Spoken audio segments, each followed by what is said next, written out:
This is Defiance Daily Dispatches for the Defiant. Today, folks, is April 28th, 2026. But you might think it's early February. You might think it's Groundhog's Day. Why? Because everything you're hearing in the news today, you have heard before. The Trump administration is going after Jimmy Kimmel. The Trump administration is threatening to revoke Disney's broadcast licenses because of a comedian they don't like. The Trump administration has brought an indictment against James Comey, and the Trump administration continues to offend the Christians that got Donald Trump reelected. Yes, all of those things are happening today. Again, we're going to talk about all of that. We're going to break down why this administration, why this president continues to go back to the well of attacking his critics and attacking his own supporters. And you know what? This time, though, the only thing that's different is it is costing him. And millions more Americans than when this happened last time are seen through each of these offenses and these abuses of power. That's what we are talking about today on Defiance Daily. And we have with us Agustin Quiles, who leads an organization called Mission Talk. He's going to talk to us about what's happening, including in the state of Florida, especially when it comes to people of faith that this president continues to alienate to his detriment. This is Defiance Daily Dispatches for the Defiant. Before we go in, folks, please like, share, and subscribe what we are doing. Why? Because we're trying to grow some massive media empire? No, because when you like, share, and subscribe this program, you are directly helping to expand the defiance in this country. What are we defying, you might ask? We are defying corruption. We are defying the lawlessness. We are defying Donald Trump's abuses of power. That is why we exist. That is what we do. And every single week on this program, Defiance Daily, on Wednesday nights, you will hear us announce real actions, not made up silly things, real actions to fight back against that corruption. So be sure to join us tomorrow. We'll tease that later in the program. But first, we've got to go back into Groundhog's Day because some news broke just a little bit before we started tonight's program. And we all had a feeling on the production team that we had been here before. Okay, yesterday, we walked through how Donald Trump moved quickly to turn the attempted attack this past weekend at the White House Correspondents' Dinner into leverage, right? He's pushing for his ballroom harder than ever, and he's trying to shape the coverage around it, and he's trying to spin this vanity project that he wanted into a national security project and pressuring the opposition into silence. But today, that focus shifted from leverage to a common theme: Donald Trump's retaliation. Because now the Justice Department has once again indicted one of those people who continues to be a major critic of the administration. And that person is former FBI Director James Comey. And at the center of it, at least based on what we know right now, is something almost very hard to take seriously on its face: a set of seashells. You heard that correctly. According to reporting from the New York Times, the charges against the former FBI director stem from a social media post that he made nearly a year ago while on vacation in North Carolina. That was a photo, as you can see on the screen, showing seashells arranged to read 8647. At the time, Comey said he saw these shells on the beach and posted the image, unaware it could be interpreted as a call for violence. 8647. Donald Trump is the 47th president of the United States. 86 is a term common to anyone who's ever worked in the restaurant industry or food service or just about anywhere in retail. That means throw a customer out or stop serving a customer. 8647. This phrase has become popular in popular culture for saying, get rid of Donald Trump. Now, James Comey deleted the post the same day and told investigators he had no intent to harm the president, which was unusual enough because the response from the administration was immediate and escalatory as soon as that Instagram post went up. The United States Secret Service tracked James Comey, followed him and his wife as they traveled from their vacation back to Northern Virginia, then hauled him in for questioning, well, first over the phone, and then brought him into the office the next day and interrogated him.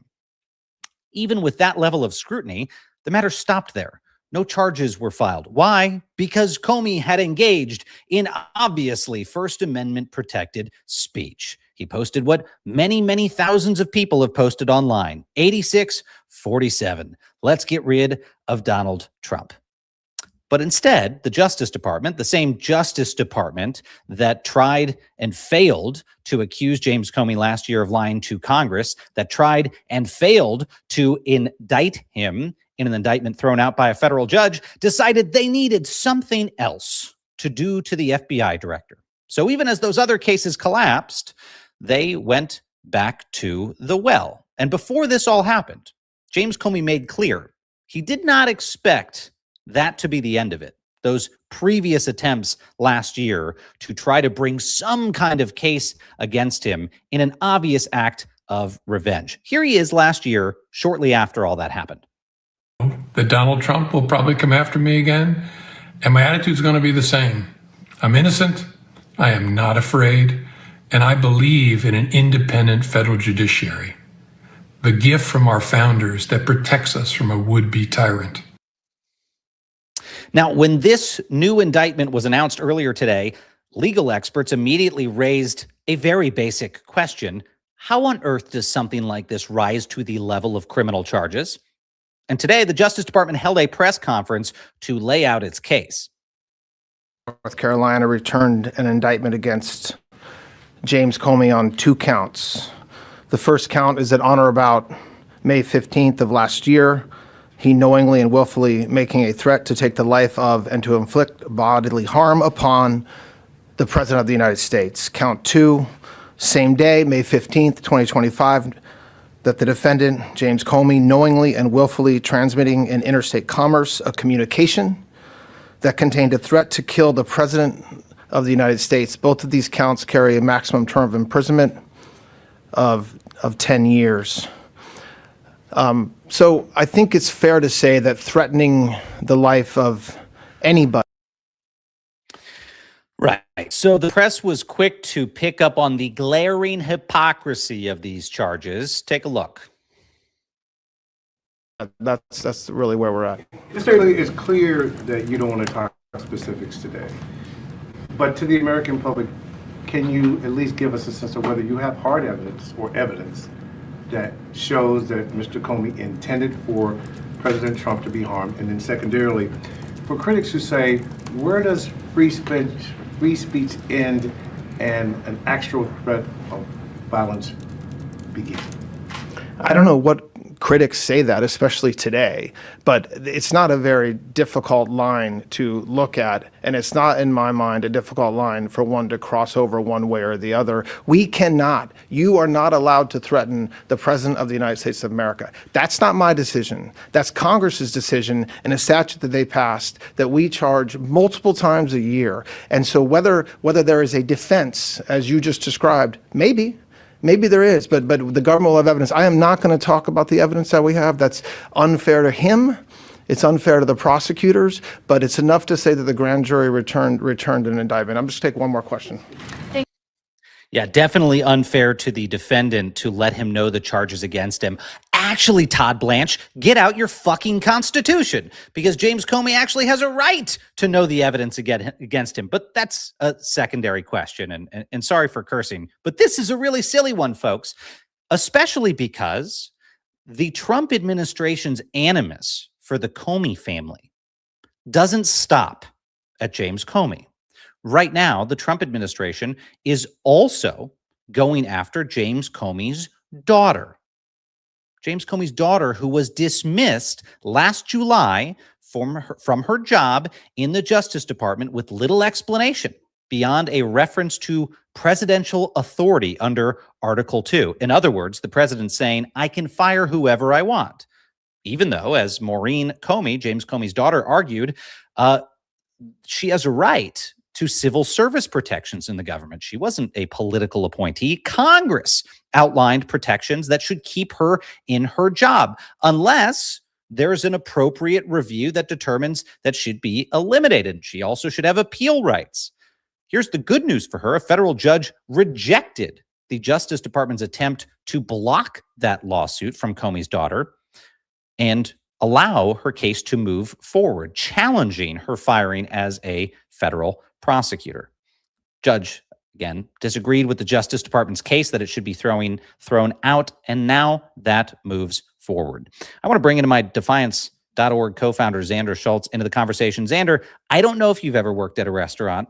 I have, and 86 meant that you threw the customer out, not that you killed the customer. When someone posts 8647 or 86 anything, I don't assume that they're talking about killing that person. I don't think any rational individual does. If I was in a bar and someone said 86 that guy, I wouldn't duck and cover. I would prepare to be thrown out of the bar. This is so magnificently stupid. You cannot see this news without thinking we are absolutely governed by the most cosmically incompetent morons. You're fired up. You know what? I'm with Trump on this one. That seashell art has me fired up. I'm feeling overwhelming violence coursing through my veins. I'm certainly a national security risk now after witnessing that Instagram post. So I think they're onto the right plan of action here, the Trump administration. Miles, serious question. Can I stop you for 1 second though? Do they realize the absolute breathtaking perverse hypocrisy of like just the past 72 hours? They went and got up to microphones and bitched and whined about the environment in this country because the president was supposed to be engaging in free speech on Saturday. And then they go bring criminal charges against a man for obvious First Amendment protected speech. Do they realize how spectacularly hypocritical this is? Do they realize how stupid they look? These people look incandescently stupid, Xander. I wish that legacy media would laugh at them. You know, they still treat it like that follow-up question was so serious. And I wish they would laugh at them because it is so laughable. And just know. Sometimes I think the people in front of them are not reflecting how Americans are receiving it, which is some mix of your or my reaction, laughing at them or just being outraged by how dumb the entire thing is. A serious question. I don't know if this is serious. Do you think they just hit the end of Project 2025? Like we got into Project 2026 and they're like, fuck, there's no more plan. Let's just run it back. We gotta keep going. We gotta go back to Comey. We've got to invade another city. We've got to, attack some comedian. It just feels like they're stuck in this loop and there wasn't really a plan afterwards. Follow-up question. Are you feeling neglected, Miles? Because they never even, they must not have shit on you because they never even cycled. Don't tempt fate, buddy. Okay. Don't tempt fate. But I'm sure whatever they try to end up doing to me, I'm going to be able to look at them and say, well, that's it because you said I was guilty of treason. Yeah. A crime punishable by death. And, Xander, I don't want to tempt fate on that score, but golly, I think I would remember if I committed treason against the United States of America. Well, I really defining it correctly. I really think I'd remember that. Or maybe did you make any seashell art? Yeah. I might have made a treasonous sandcastle one time, and I better go back and check my Instagram. Xander, it is simultaneously incredibly comedic and just violent to the guardrails of democracy. Luckily, one of the reasons we're able to laugh at this and even somewhat, Miles, laugh at your own risk is because they're losing all these cases. I think it would feel differently if they were winning some of these. And people, look, dragging someone through a court case is punishment. It does suck. It's vindictive. It sucks. These people have to lawyer up. They have to spend money defending themselves. It's not fun. It does create a kind of secondary effect of other people not wanting the smoke. And so, not challenging the administration. So it is not, all fun and games. But I'll say it's a lot less scary than it was, on April 9th last year when you got that EO and none of these cases had been tried. and the Trump administration. Totally. I don't know what they are now, 0 for 10 on these types of vindictive cases. I mean, they were in a clown car, and now they've put a rainbow siren on top of the clown car, and they're honking and jerking the wheel across the road. I mean, they're looking more and more and more ridiculous as this all goes on. And I think you're right, Xander. I mean, this shows how badly they are flailing. And I'll say one other thing has changed, which is that in addition to more people fighting back, since our family went through something similar last year, there are more people having their backs, including this organization. And we don't currently support James Comey, although as I'm saying that, I'm inclined to reach out to him after this program and just say, do you need us to step in and help with the legal defense fund or other people in similar positions? We are always looking for that, because that's what Defiance.org does. We're pushing back against Trump's corruption. We're going to protect people who are lawlessly pursued by this administration. We did that to a number of the journalists who were arrested vindictively by the Trump administration. And, we would go support these folks in their cases. We've reached out to a number of others who've been in these circumstances and provided sometimes public and sometimes private support in ways that we can, in ways that are appropriate. And that, I think, is what's making it harder for these clowns to go execute their agenda, because their hope, Xander, like you said, is that they'll bankrupt people, that they'll ruin their lives. Instead, our community across this country, lowercase Defiance, not just this organization, but this broad Defiance community, is making these people into heroes, is having their backs, and is making sure they're not destroyed by this. If anything, they're coming out with their reputations stronger than ever. And we're going to make sure that happens. And whether or not you agreed with James Comey's politics or different things, who cares? It doesn't matter. James Comey could be a little gremlin, and he wouldn't deserve to have his constitutional rights violated. And that's what this is all about, man. We're going to fight these guys. We're going to fight them until they're gone.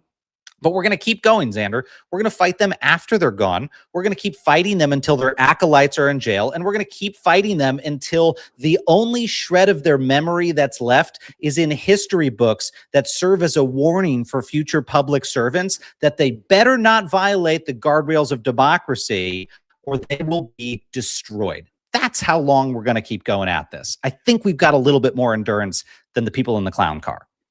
Especially if we keep winning like this. Winning's fun, gang. And I love the idea of reaching out to Comey. It kind of goes back to our roots, right? I mean, this goes back to the original attack on you and us talking about how to not just defend you, but people like you from these vindictive attacks. So that's fun. I think we'd have some support, from our community in doing that as I look over at the comments. I also have to say, I mean, before we jump onto the next story, I've got to laud our Defiance.org community, because the people here, some of our earliest members, were the people who went and protested outside the federal courthouse in Northern Virginia when James Comey was first indicted. Defiance.org members were the ones that rallied at the courthouse and said, this is wrong. In a moment, by the way, when a lot of people were scared to go do that. I'm not going to name names, but we emailed, some good pro-democracy types and organizations and leaders out there and said, meet us at the courthouse. We need to show solidarity with Comey, whether you're a Democrat or Republican, you've agreed with him in the past or not. And a lot of people were really scared to show up there. This was not long also after Charlie Kirk had been assassinated. People didn't want to go out in public. You know who did? Defiance.org members showed up at that courthouse and protested. You want to see those pictures? I think you can Google them. Comey courthouse protest.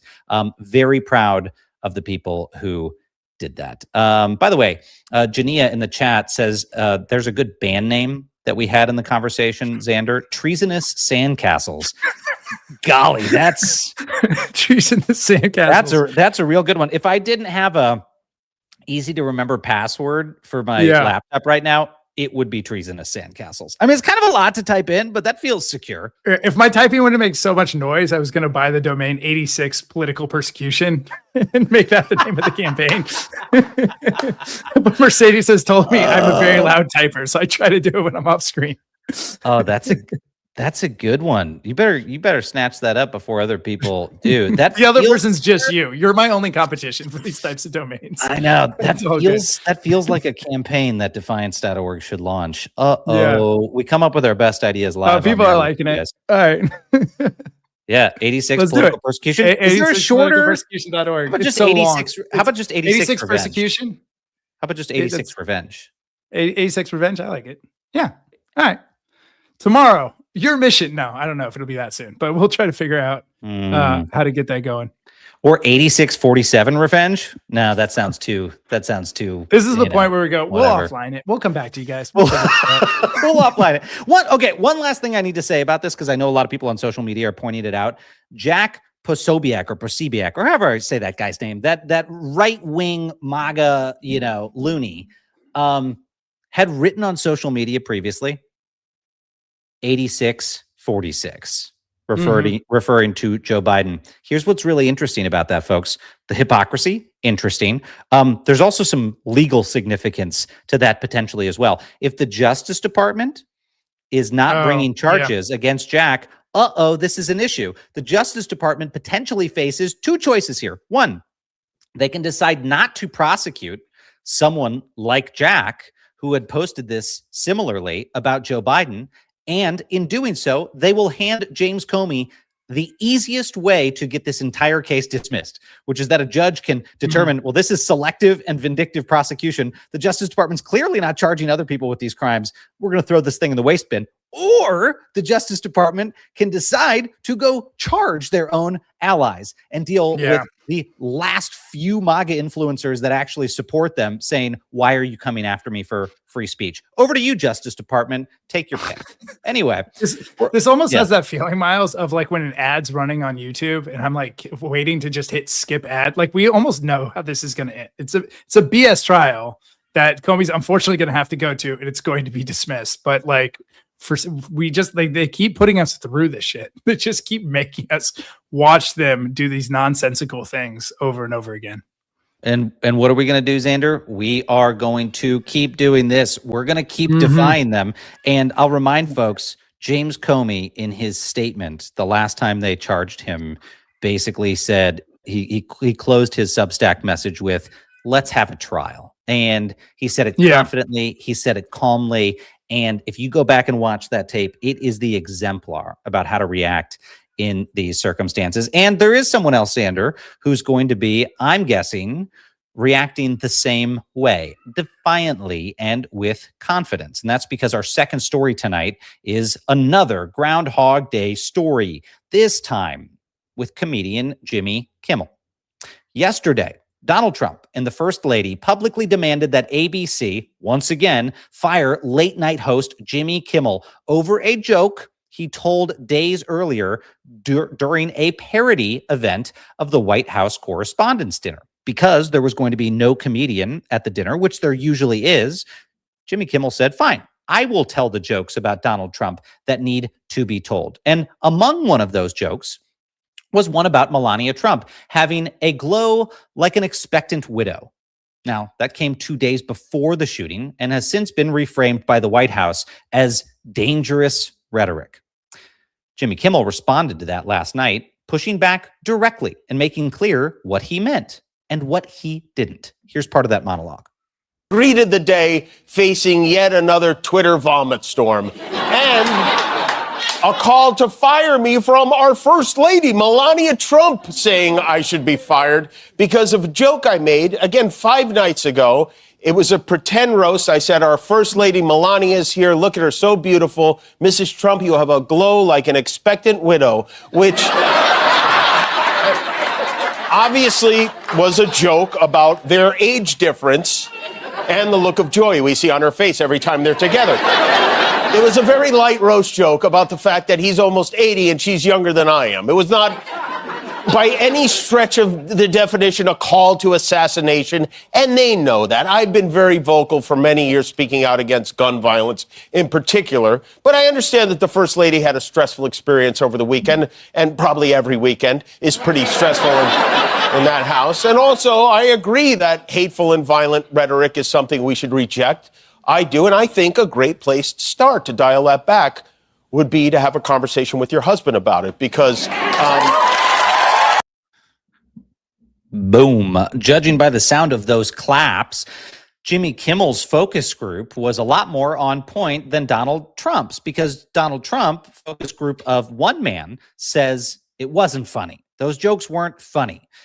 And yet, he turned around and tried to make a similar joke today. I'm not kidding. Take a look.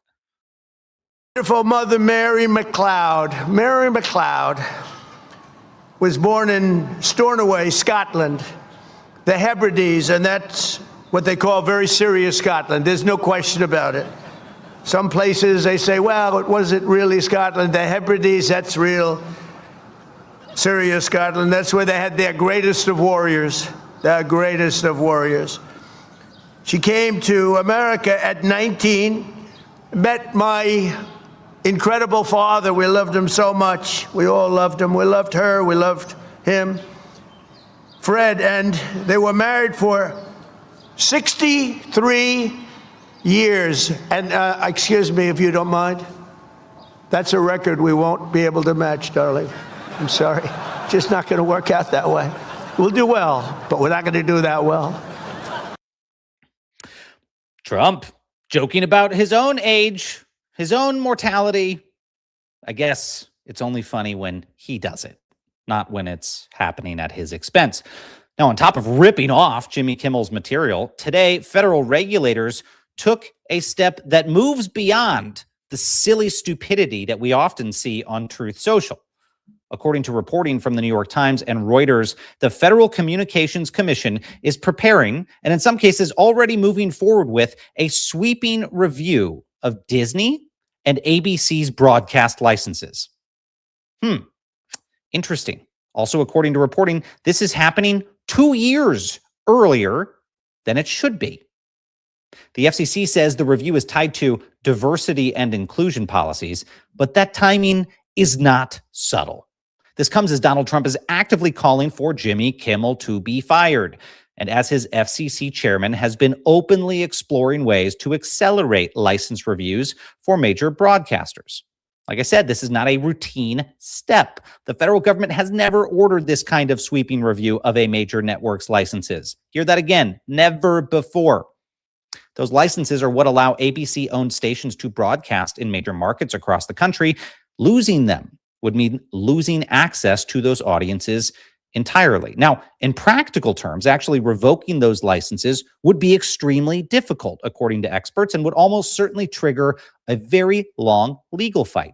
But even initiating this process changes the dynamic because it puts the network in direct conflict with the federal government.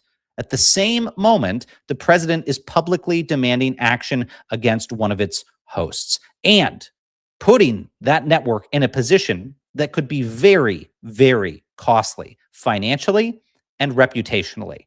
The Trump administration, on this one, they know what they're doing. They're trying to intimidate that entire network. I'm going to bring Xander back into the conversation here. Xander, I have to say, we bring this up a lot. The other thing that these guys incredibly don't realize that they are doing is they are handing a future administration a veritable gold mine of corrupt and criminal activity. I will just say it is illegal to use federal power for the purposes of political revenge. That's illegal. And all of these records, I want the FCC chair to know right now. I doubt he's listening to Defiance.org. Maybe some of you will maybe drop this in his comments. I want him to know his text messages, his emails, his conversations about this. If those things reflect that he's responding to the president's personal desire to punish a comedian, those folks should be worried. Yeah. That's potential criminal conduct to be using those powers for political revenge or to violate the free speech rights of individuals. That's pretty scary stuff. And Brendan Carr is someone who spent a long time in his career talking about and defending the First Amendment. And now he's become a drooling lackey for the president in the effort to slowly smother that amendment. Well, this administration won't last forever. It's the reminder we have to give these folks all the time, Xander. You're not going to be in there forever. So every law you break or think about breaking will be a memory that we hold on to tight until this is all over. We will document them. We will remember them. And unlike you, we will make sure there is predicate for lawful investigations and that the rule of law is upheld. I mean, in some ways, Maz, like the alarm bells are going off because of what you just said was so obvious. And it feels like this administration is not planning on leaving. Like, you know, we go back to, I called you last night and I was like, what's up with the ballroom? Why are they so obsessed with this ballroom? It feels like such a losing issue. It's not a kitchen table issue, that president must have a ballroom.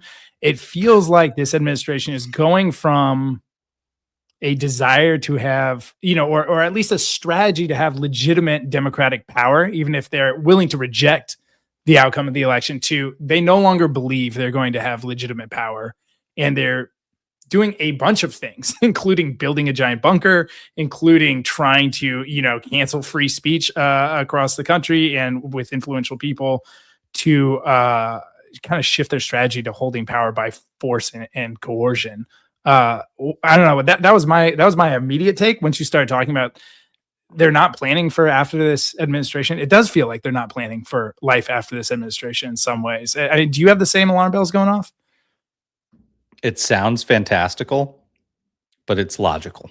It's logical because Donald Trump himself has spoken about in 2020 being spirited away for his own safety underground as protesters were moving through Washington, D.C. And, according to press reports, he was disappointed at the presidential bunker and the state of the presidential bunker. And from that moment, wanted to enhance the thing.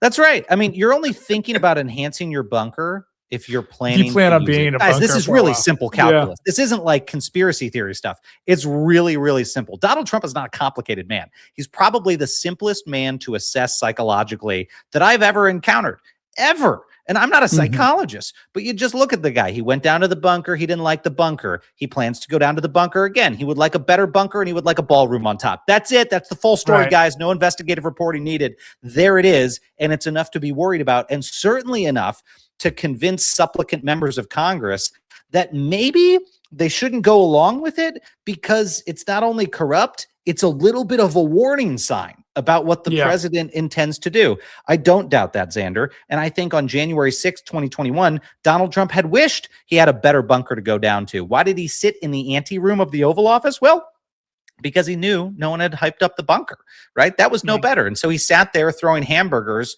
at the wall and watching the ketchup drip down because that was a better view than down there underground. But if he's got a ballroom, he can go up and down the elevator to. I don't know. Geez, Andrew, that might be more compelling for the president of the United States. But facetiousness aside, I think we should be genuinely worried that this is a focus of the president of the United States. And I will say again, nothing about what happened on Saturday justifies putting this type of thing in the ground. When Barack Obama renovated the White House Situation Room and the West Wing, as people recall from news stories at the time, there was like a giant tent over it, right? And they built the facility. They didn't need to build a ballroom on top of it to build, underground facilities. Same thing with this. Even if the story is true that they want a fortified bunker, it doesn't require a ballroom on top. You know who didn't have a ballroom? The dozen or so U.S. troops that were killed and injured at the start of the Iran conflict. They didn't have a ballroom or a bunker out there in the field. You know who didn't have a bunker? The Americans who stormed the beaches at Normandy. They didn't have a bunker or a ballroom to take onto that beach. Why does the president of the United States need this opulent, multi-billion dollar plus the $400 million operation at the White House? He does not. This is about vanity. It's not about national security. It's also interesting, going back to the free speech piece of this, that this was like the anti-cancel culture movement, right? The MAGA folks were the free speech people. Musk bought Twitter because there needed to be more free speech. And look, you can say what you will about cancel culture. I think some of it was positive, some of it was negative. It's not unconstitutional for people to pressure companies to let go of folks. What is unconstitutional is the government canceling free speech or trying to use their tools in their toolkit to pressure companies to get rid of leaders, et cetera. And so it's just interesting to watch these guys that were, so pro free speech now actually doing unconstitutional behavior to attack free speech. I was just looking at Melania's Be Best campaign, if you remember that from the first administration. Do I ever? So it was 3 pillars. One of them was the use of social media in positive ways was one of her pillars, which is ironically, it wasn't, in retrospect, not the most hypocritical one, because another one is children deserve every opportunity to enjoy their innocence. So these guys really not living their values thus far. It's been a bit of a disaster on both those pillars. I didn't check in on the third one. Do you think that Donald Trump ever shared that concept with Jeffrey Epstein? I mean, do you think in their private conversations he ever said, Jeffrey, these children deserve to enjoy their innocence? Do you think he shared that? Was that not on that birthday note of like the young woman? I guess it didn't say that. I thought it was a haiku about children's innocence. Weird. It seemed to be an exhortation towards sexual depravity. Huh. Yeah. Anyway, we're going to move into our third and final story of the day, Xander, because we've got a great guest to speak to about it. I want to take a deeper dive for a second here into a chain reaction we've been seeing throughout the last few weeks. For years, one of Donald Trump's most reliable sources of political strength has been his support among Christian voters, particularly white evangelicals and growing segments of Latino evangelicals and Catholics. The numbers show it. He's had a pretty strong support base there. But new reporting today suggests that the coalition is showing very real signs of strain. According to the New York Times, a combination of Trump's rhetoric on faith, his immigration policies, and the ongoing war with Iran is splintering parts of that base, including voters who helped him return to the White House. And in some cases, that shift is measurable. A recent Pew poll shows Trump's approval rating among Hispanic Catholic voters at just a meager 23%, a striking drop for a group that makes up nearly half of all Catholics in the United States. Among white Catholics, support remains higher, but even their religious leaders say the president is now on what they describe as shaky ground.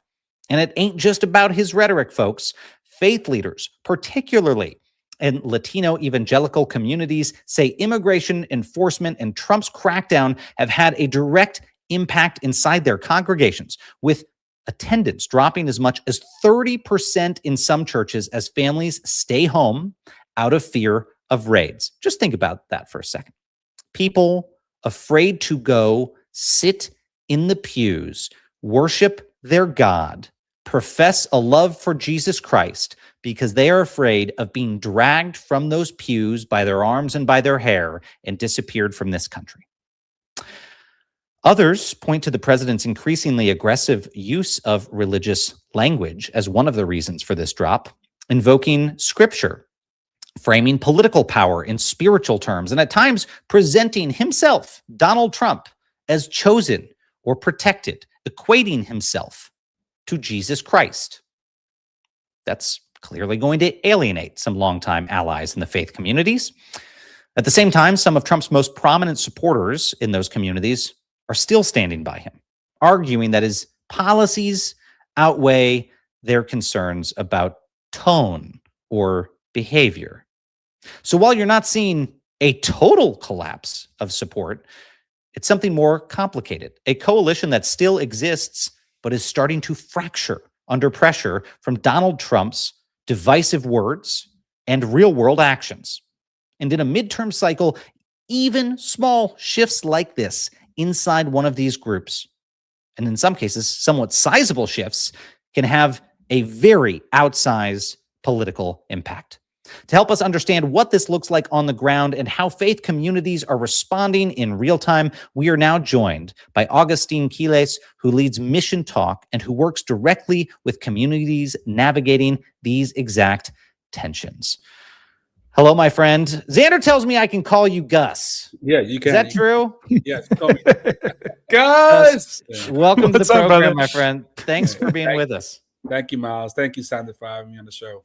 Let me throw the first question at you, Gus. You're not looking at this through polling necessarily. You are seeing it. Like, you live it inside these churches and communities.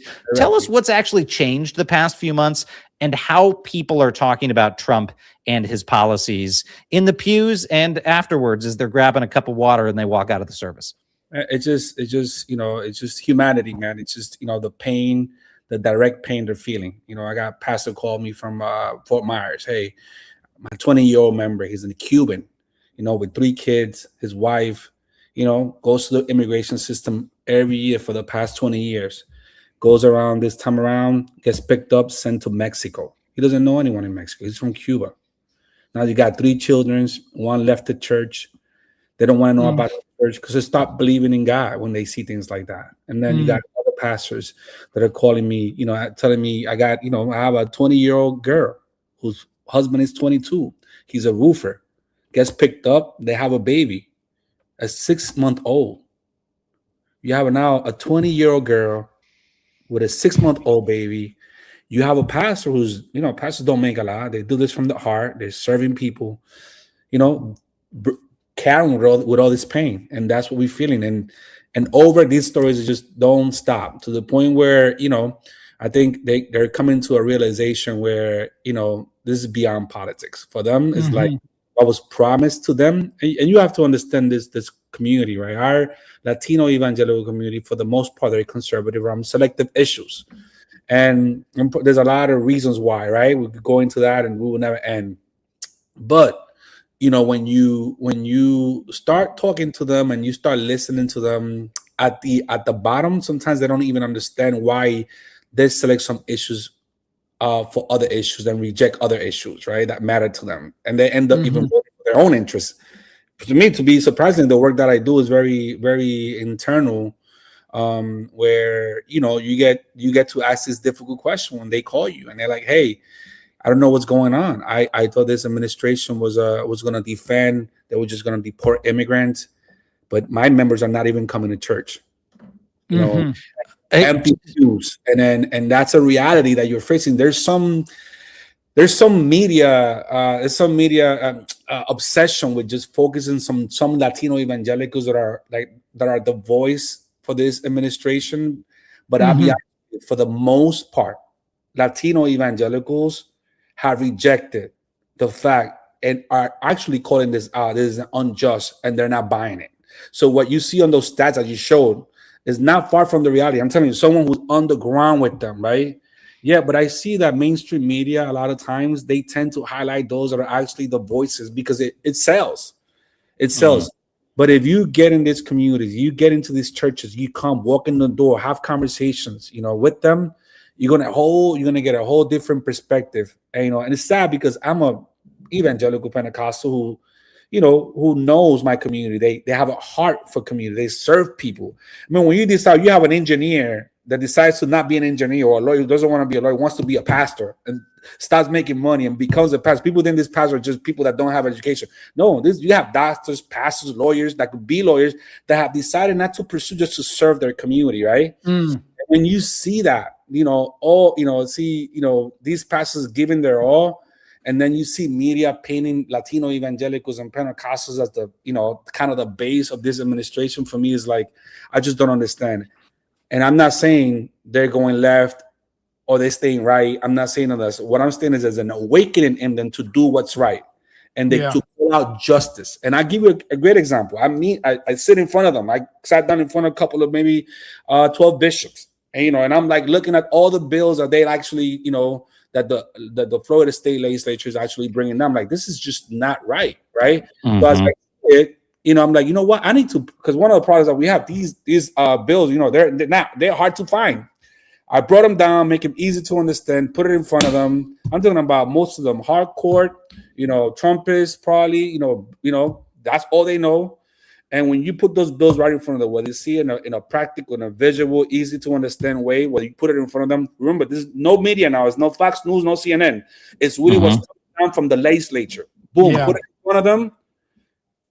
Gus, this is just good organizing. Oftentimes, we almost miss this step as people are really plugged into politics, assuming folks are educated on all of the issues. And you're kind of coming at this from both angles. You're an incredible organizer of everyday people, but you're also organizing church leadership. You've been bringing together bishops that collectively represent over 4 million Americans or serve over 4 million Americans. And you're leading them on essentially field trips to this Equal Justice Initiative Museum in Alabama. Can you talk about that work and how you're swaying or at least influencing the leaders of so many Americans? So it's all connected. So when you see this bills in front of you, you start asking the right questions, right? Like, why is this happening? Follow that connection to help them understand deeper, right? You know, you take them to experiences where they actually get to see themselves. You know, you take them to different museums, learn about history, learn about, you know, oppression, you know, and they start making the dots themselves. A lot of this work that we do is really, you know, really making meaning, and really a lot of reflection has to get done. You know, and sometimes, you know, we think that just information is just going to do it for them, but beyond information is a lot of reflection on what's right and what's wrong. So we do take different leaders to different museums, and recently we took about 100, you know, Latino faith leaders from across the nation, and that represented about 48,000 churches and 4.5 million members throughout the nation. And I tell you, the first thing in their vocabulary was immigration. It was like, we got to about immigration. They even launched a 7-day fast for immigrant families, a 40-day prayer for immigrant families. I caring really what any politics are saying about, you know, about whatever they, you know, about what the administration is thinking about immigration. They're like, this is our people. We're going to fight for our people. And that's what you're seeing. But you don't get that on mainstream media. You get that, you know, you have to be part of the community to see all of that in action. So, Gus, I want to ask you, serious question. The roofer that you know, the pastor that you know, these folks that have been picked up, any of them murderers? None. Any of them rapists? None. Any of them do you know, prison time for violent crime? No. In churches, you do find people that are in churches, a place where people from all walks of life that have really, you know, like that in connection to immigration. The ones that have been picked up, or the pastors that have been members that have been part of the church. A pastor will not really tell you the story unless it hurts them. Well, and there's a reason I'm asking you that, Gus, because if the folks you know aren't criminals, violent criminals, then that must mean that this president lied to us, and he lied to you, and he lied to the country, because what he said, and what he has said for years, is that his administration was just going after, his words, not mine, the worst of the worst. Right. They were going after the most violent, dangerous people in this country. They were going after people who were raping and abusing women, murdering young people. That's who they were going after. And it was a lie. It was a lie. And just in the past week, Tom Homan, who I used to work with in the first Trump administration, went out there and basically admitted it was all a lie, that Donald Trump's, quote, mass deportation plan would continue. They sold Americans on getting rid of the worst people who weren't here legally, and then instead came into office and engaged in a sweeping nationwide mass deportation campaign with remarkable un-American humanitarian consequences. And unfortunately, sir, you have witnessed that. You have witnessed that human toll up close. And I wanted to ask you, how are the families that you work with grappling with this, especially if they would normally rely on their faith communities to rally around them? If they're too scared to even go to church, how are folks grappling with this? It's tough. I'm going to tell you a story of a pastor in Tampa. Came out to me, I don't know what to do, Gus. Deported the father, and on Sunday the boy goes to the church. He says, "Pastor, are you going to bring my daddy home again?" And the pastor was crying. He was like, "Gus, what do I do with that? I don't know what to do with that. These are real lives. These are real stories, people that are being hurt, families, children, daughters, that their parents, daughters, that their fathers are being ripped away from them. Just to, you know, it's just inhumane. I don't feel betrayed because I'm independent. I'm raised independent. I didn't vote for him. a lot of my community voted for him. And they voted for him. Like I said, we could go dive into that. There'll be another show to dive deeper. Why Latino evangelicals made the decisions. A lot of them made the decisions. But what I am glad about is that they're waking up in masses. Not because they probably want to go left or they want to stay right. I don't think it has nothing to do with it. It has to do with justice, Miles. It has to do with there's something wrong at the core. And the way they see things, they see it from a spiritual lens, where they actually this element of evilness behind this, that God cannot be behind the breaking up of families and the destruction of children. There's no way that as a pastor, as a spiritual leader, that you serve your community, that you're going to see this as something spiritually correct. There's evilness behind this. So in our community, we're praying hardly to address this from a spirit. We pray for Trump. To be honest with you, a lot of people, it's hard to pray, right? For people that actually are after your community, we pray for Trump. We pray for the administration, change their hearts. We pray for the protection. And we pray for advocates, to God continue to use them. And not, again, I don't think this is a partisan issue. I think this is an issue of justice, or what's right. And God is wherever something is being done right, God is there. And when something is not being done right, God steps back. That's our Miles and I guess I'm so happy you said it's not a partisan issue. Miles and I were just talking about, you almost don't have to mention it's not a left-right thing anymore. The idea that like we are divided by our idea of how large or small social programs should be is no longer the like primary orientation in this country in terms of like how it animates us politically. We have this massive challenge in front of us, and that is so personal in so many ways for so many folks that you're organizing. Look, I'm going to put on my political strategist hat for a second. The truth of the matter is, Trump can't win, and the Republicans can't win without the Hispanic coalition that he put together, and he was able to build over the last 10 years. He was able to increase that vote share. We are seeing that disintegrate. You are seeing that disintegrate. What is the key to making sure we ultimately are successful in swaying these communities? Is it scaling work like yours? What is the key to making sure the education that you're doing continues, and that these communities not only have their hearts change, but turn out to get rid of this violence that's being inflicted on their communities? Yeah, Sanders, it's easier for me to talk to a pastor and bring them into the justice side than to actually believe funders and progressive organizations that this work can be done. And I don't blame them because progressive organizations have also been a victim of the narrative from the extreme right? They believe also what they're here. So every time you're doing this work and you're advancing at at levels that you like, man, you're seeing leaders from all over with a lot of influence all over. Is like to get that voice out and to believe in that is hard when all you have in your mind that this sector is actually moving this way towards this administration. And that's not true. The reality is that's not true. I see it every day. I organize thousands of pastors or hundreds of pastors, and you can tell like no one in Florida, no pastor in Florida is talking about Trump. Yeah. No. I guess before that, I tell you, yes. Before that, I guarantee. Before that, it was like, hey, that was it. But right now, I tell you, no, there's no pastor in Florida talking about Trump. I can give you some perspective on, because I have large networks in the philanthropy world. I think one thing that's happening there when you're talking about the lack of funding for work like yours and a lack of belief in its success, I think a lot of people were confused with Trump's success in that community in the first place. I think a lot of people didn't understand it. I know I was one of those people that thought in 2015, when he rode down that staircase and started talking about immigrants like they're rapists and murderers, like they're all rapists and murderers, I thought we were going to see a civil rights style coalition on the Hispanic side, like we saw with Black communities in the 60s.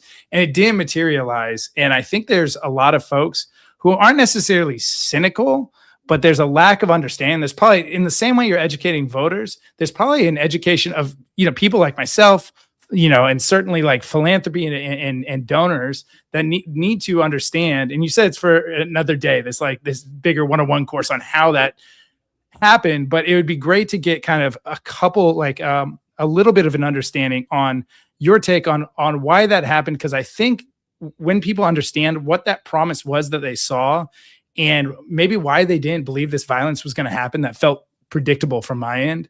That helps then understand, okay, I know how to win. I know it's informative to how we can win back this community and get them on the, side of anti-authoritarianism.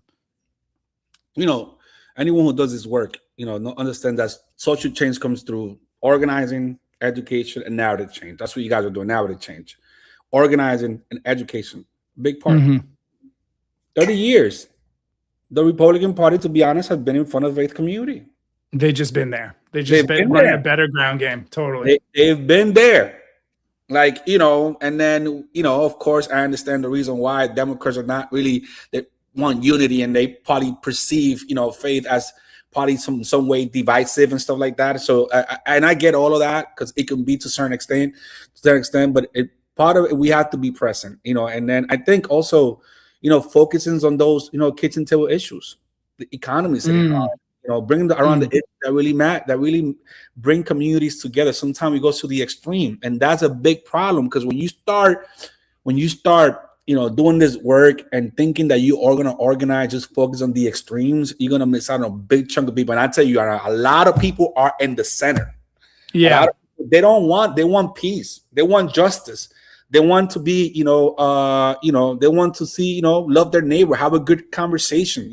They don't want to continue to be fighting with their families around, Trump and all this stuff. They want to love people, love one another. So in my, for me, it's education, and a lot of it also is, believe it or not, it's just organizing. How many people you think are in this nation doing organizing work around Latino evangelicals and Pentecostals? Like, who totally.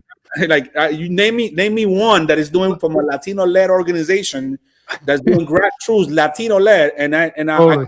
I tell me that so I can learn from them, because I wish I had a lot more. And I'm not saying there's no other Latinos. The other Latinos doing great work, but from a Latino-led organizing grassroots, you hardly find people. If there are, again, there's a few. There's not enough. So yeah. Well, I want to foot stomp something you said, and then I know you got to run. But one thing that Trump was good at, and I love criticizing Schumer and Jeffries on here and the Democratic Party writ large.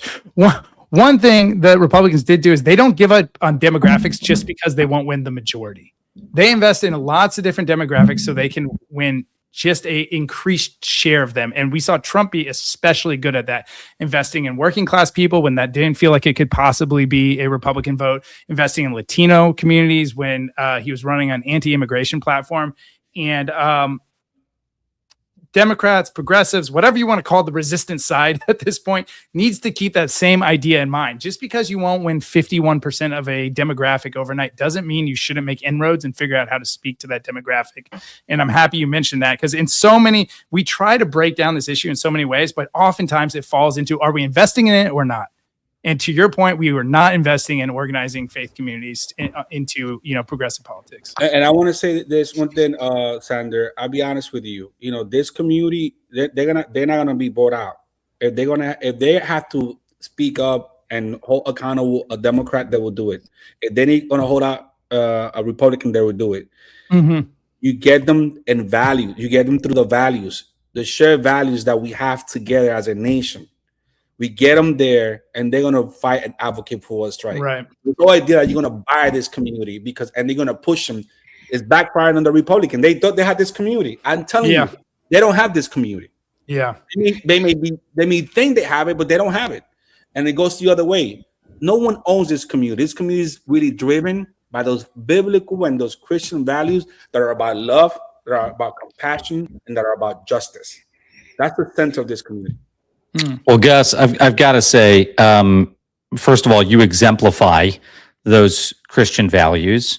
We know what Donald Trump represents, and I'm just floored. I mean, your comment about praying for this president is indicative of that. We know that Donald Trump does not pray for his foes. And if he does, he prays for their demise. Not my words, his words. He talks about it. I admire you all for what you are doing. I hope you'll come back on to Defiance Daily, because there's going to be a lot to talk about as this year goes on. And that you might consider, Gus, having some conversations with Xander and I about ways we could team up with you all to advance your mission. I think based on the comments, Defiance.org members are passionate about supporting what you all are doing. And I just want to say a big thank you. Thank you, Miles. Thank you, Xander, for the opportunity. Love you, Gus. Good seeing you, brother. Take care, Gus. Thanks for coming.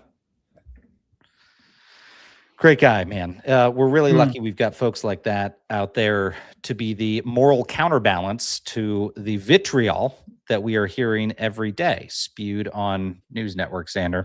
And I will say, in that vein, another positive note, in addition to Gus's perspective, is another thing that our producer put on your and my radar today, which is that we, the other week, had highlighted a country music star, Pinkbeard. We had him onto the program. We played his song "Ice on the Road," which is great, and very. I haven't powerful stopped playing it.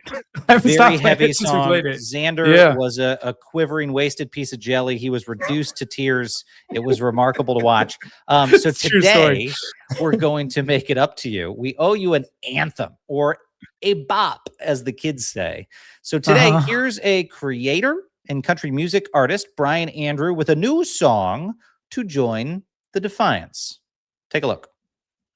Dang, Fox News again, huh? What are they saying today? Drag queens making your kids gay again? Nope, they're saying an ICE agent got charged with assault in Minnesota. I'll be damned, about time some justice got served around there. Oh, really? So you don't support law enforcement? ICE? As in a private mass military force that's terrorizing American cities? No, I don't support that. Do you? I thought you fucking hated cops. Hell no, back to blue, baby. What about that one cop who pulled you over on the other side of town the other day for drinking and driving on the lawnmower, and then you tried to run away? Now that's different, and you know it. He could have been out there catching real criminals. Oh, real criminals, huh? You mean like how when you didn't tell the IRS about that little mirror sniffing side business you had going on? Now you know damn well I was just doing what I had to do to get by and put food on the table. Yeah, and just what in the fuck do you think immigrants are trying to do? You know what? I don't have to sit here and listen to this. I'm going down to the bar to drink my ass off and listen to the 90s country tribute band tonight. Well, dang, man, I didn't know you liked country music so damn much. Press play on that beat real quick. Okay. That was a bop. Well, that's a classic. Xander, when they put me in the same slammer as James Comey, it's going to be because I did a yeehaw, fuck the law. Like, that's going to be what I get charged for, is singing that song at a karaoke night. Well, I think one thing I've learned is we're kind of running behind on art. We have no seashell art. We have no bops. We've got to, you and I got to step it up on in the art category. There's a lot more to be done on that front. We also have got to do what I just said. We got to do a anti-Trump karaoke night. I think that would be a really, really popular event to do. That would be great. What would be your song? What would you hit? I know what I would do. Mine's kind of esoteric. I mean, I could think of like funny, pithy things to say, but there's a Killers song. There's a number of Killers songs. Give me yours. What's yours? Oh, it'd be Hamilton. Raise a glass to freedom. Something they could never take away. I can't sing, but you got it. Okay, I'm gonna give y'all one that you should just take home tonight, or take it on a drive. The song that you want to play that I feel like is going to be a good anthem is, let me just make sure I got the right album, because it's I think it's on their Battleborn album. Long lead in, Miles, long lead in.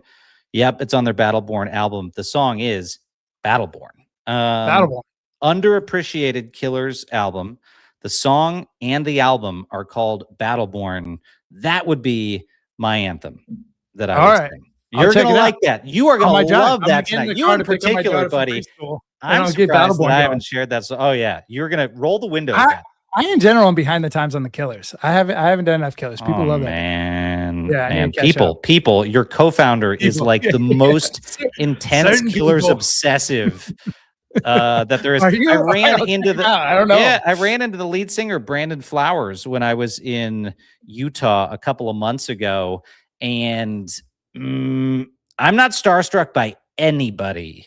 Yeah, Brandon Flowers, I probably sounded a little bit stupid. He was probably like, sneak up on you. It'll sneak up on you. Yeah, he's probably like, you're making me a little uncomfortable. You should go. So Brandon Flowers, if you're listening to the program, thank you for being cool about all of that. But to be fair, he's whenever I meet like famous people, it's very hard to start a conversation because the usual conversation starters don't work. You're like, so what are you up to? Like, I'm a musician. The family?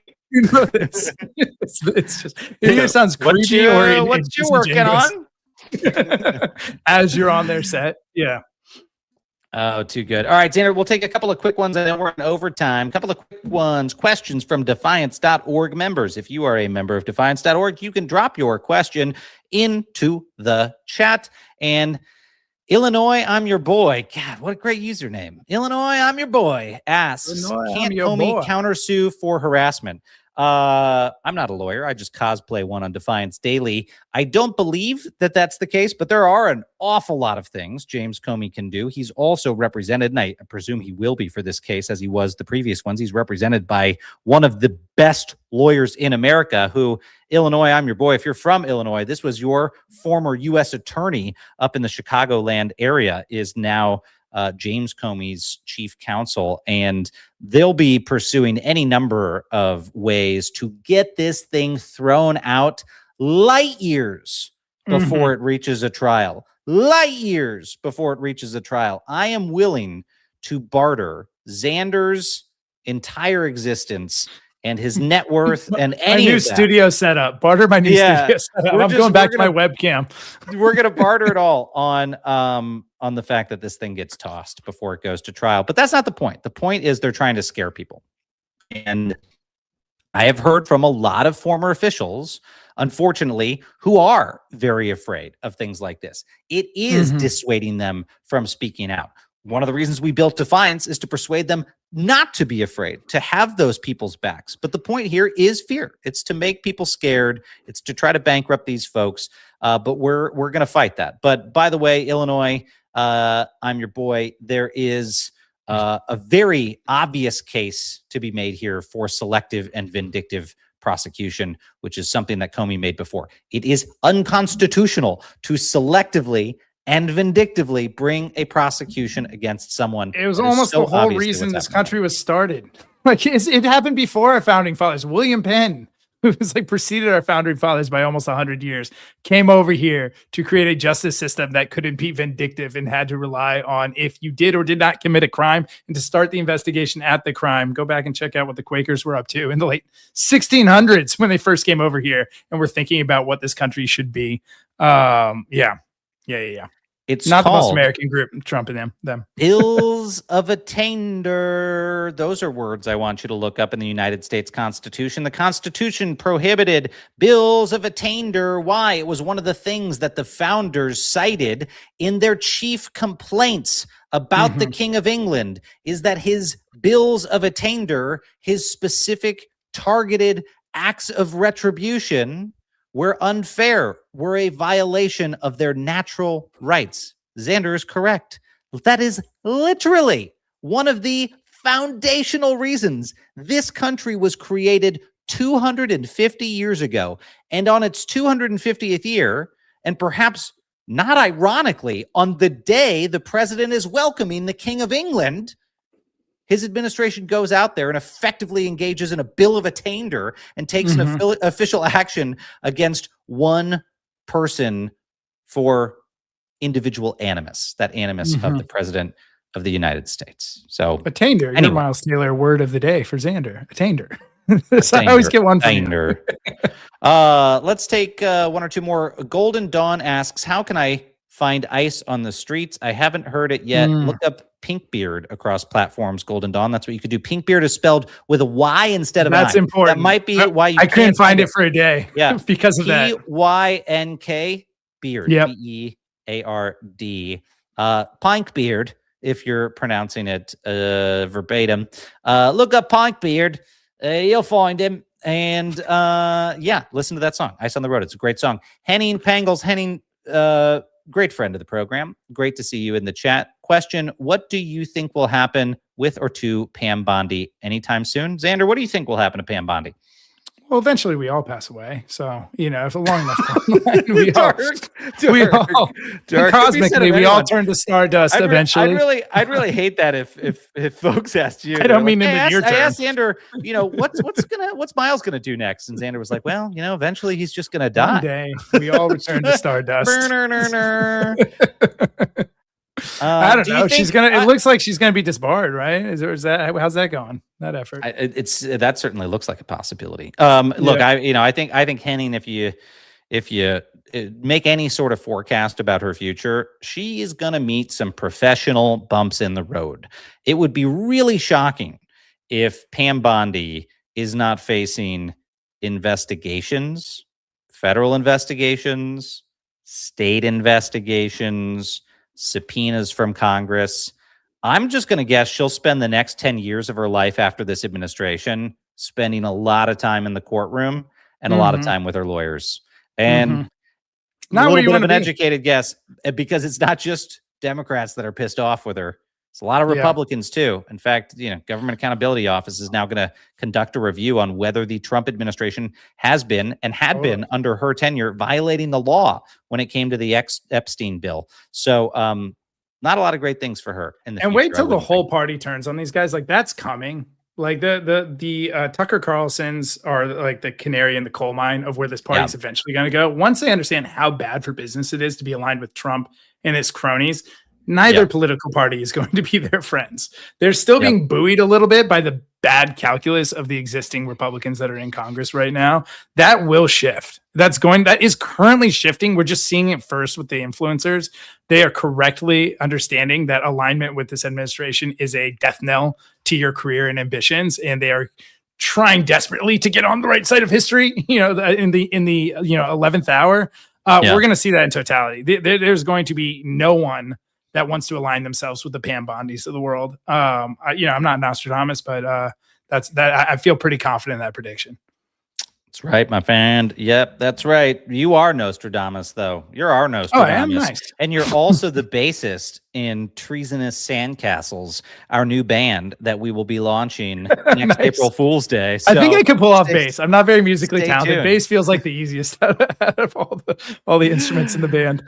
Xander, before we go, let me remind everyone that tomorrow is Wednesday, and that means on Defiance Daily, it is our weekly mission brief. What does that mean? We're going to brief you on our mission of the week. That's in the name. We take an action every single week as an organization, as a group of members, to push back against Donald Trump's corruption, to fight that corruption head on and those federal abuses of power. And tomorrow's a really important one. We're going to be bringing something up that almost no one is talking about. A very, very important thing to flag before the midterms, and an effort that we are going to get behind to make sure that we are protecting our right to vote in this country. It's something that the members of Defiance.org has said is their number one priority this year. With them. That's why we are following their direction, and we are going to have some remarkable people on the program. Tune in tomorrow. One of them is former Democratic House Majority Leader Dick Gephardt, a legend in American politics, and he will be with us here on Defiance Daily talking about that effort and how we can protect our elections. So tune in tomorrow at 5 p.m. Eastern, or for you West Coasters, 2 p.m. Pacific. Have a little bit of a late lunch or an afternoon coffee with us on Defiance Daily if you live on the West Coast. And if you miss it, Miles, thank you for including me. I do that for you. And if you miss it, we will post the replay soon after. You are going to want to see this episode. So thank you again for joining us. Thank you also to Defiance.org members for supporting a remarkable rollout over the past week. One last thing, Xander. Get the facilities out, ICE. GTFOICE.org is somewhere everyone should go if they haven't already. This was Xander's brainchild, in addition to amazing collaborators at the Save America movement and Project Saltbox. And we talked about it last night on Rachel Maddow on MS Now. And that is going to be a rapid response network to stop these secret ICE prisons. You did great. I saw that before I came on the show. I finally got to watch your Maddow piece yesterday. You were great on the program. It's so awesome. Project Saltbox and Save America movement.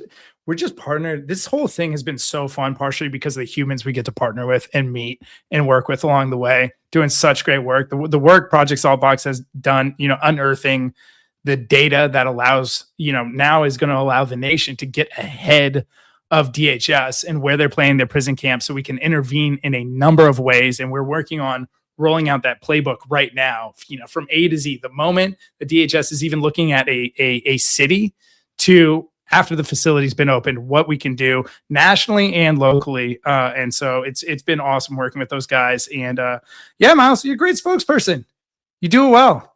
Let's get it, man. Let's get it. It makes it pretty easy when you're selling something that is a product that will save democracy. Pretty damn easy to sell, folks. Pretty damn easy to get out here and say, why don't you come join a nonprofit club for courageous Americans to fight back against these abuses of power? So we are deeply grateful for Defiance.org members for making GTFOICE.org possible. And you'll be hearing from that campaign and our partner organizations over the course of the next week as we ramp up efforts to cancel and beat back more of those secret prisons. So thank you so much for your work on that, Xander and team. And one more time, join us tomorrow, 5 p.m. Eastern, folks, for Defiance Daily for our weekly mission brief. Until then, as we always say, stay loud, stay brave, and stay together. We'll see you tomorrow.